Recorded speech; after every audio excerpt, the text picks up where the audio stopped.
In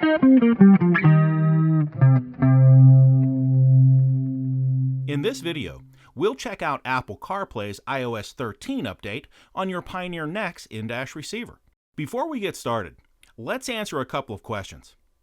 First, does Apple CarPlay with the iOS 13 update work with my Pioneer NEX in-dash receiver? The answer is yes.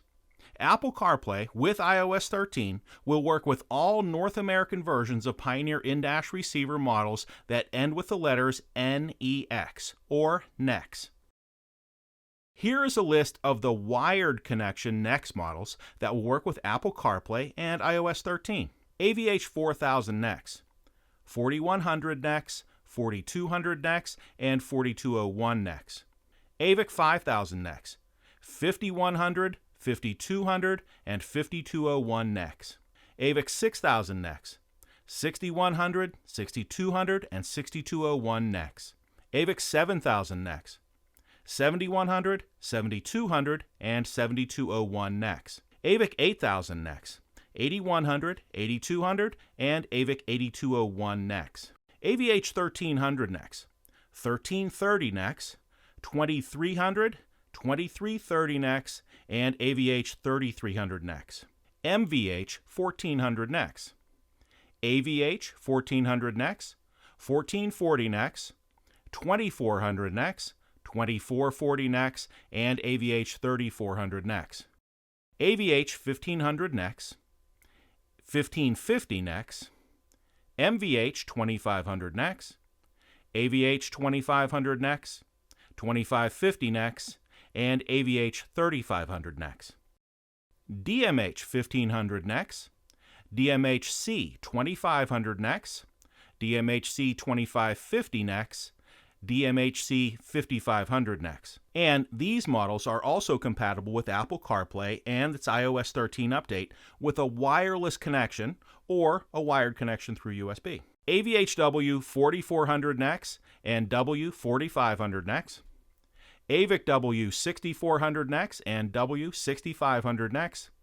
AVIC W 8400 NEX and W 8500 NEX. Please be sure to update your Pioneer NEX in-dash receiver with the latest firmware for best performance with Apple CarPlay and iOS 13. The firmware updates are specific for any given model number. Go to pioneerelectronics.com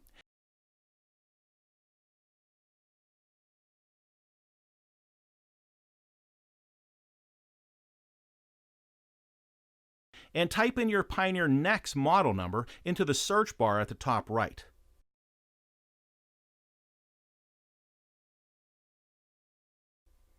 Find your particular model number and click on the Downloads tab. Here, you'll find the firmware update and instructions on how to install it on your in-dash receiver.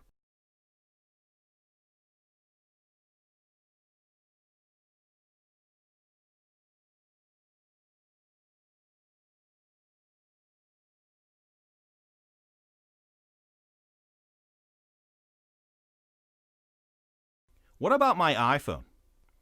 You'll need an iPhone 5 or newer with iOS 13 or newer installed. This is how you can check to see what version of iOS you have on your phone.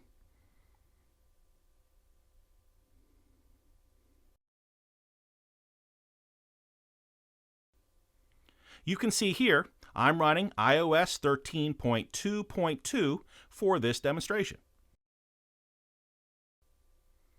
The first thing we see that's different with Apple CarPlay is the light-colored daytime mode.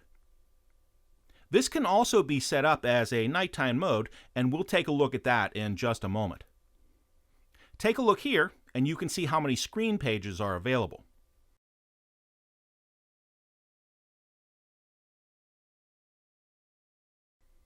We'll swipe over to the next page.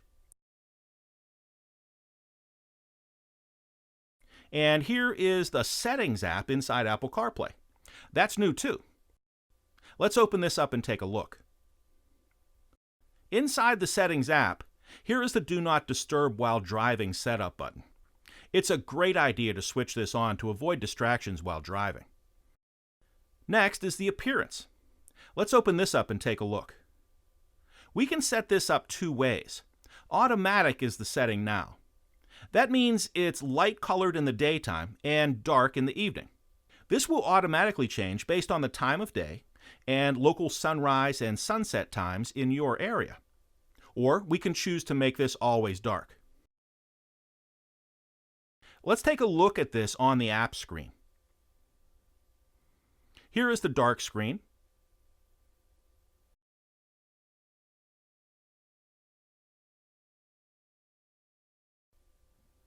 And here is the light screen.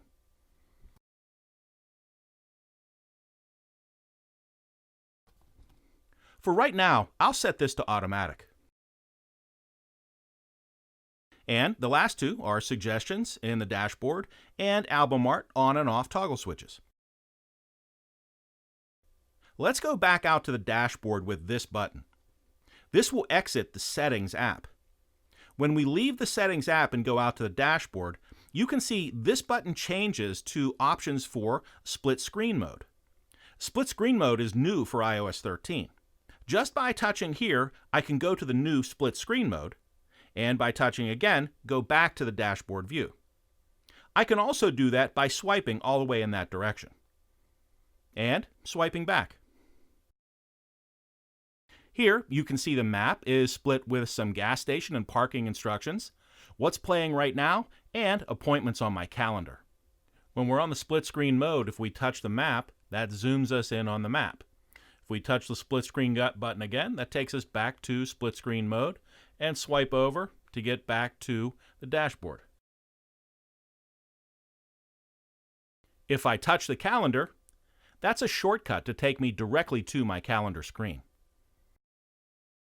Let's go back,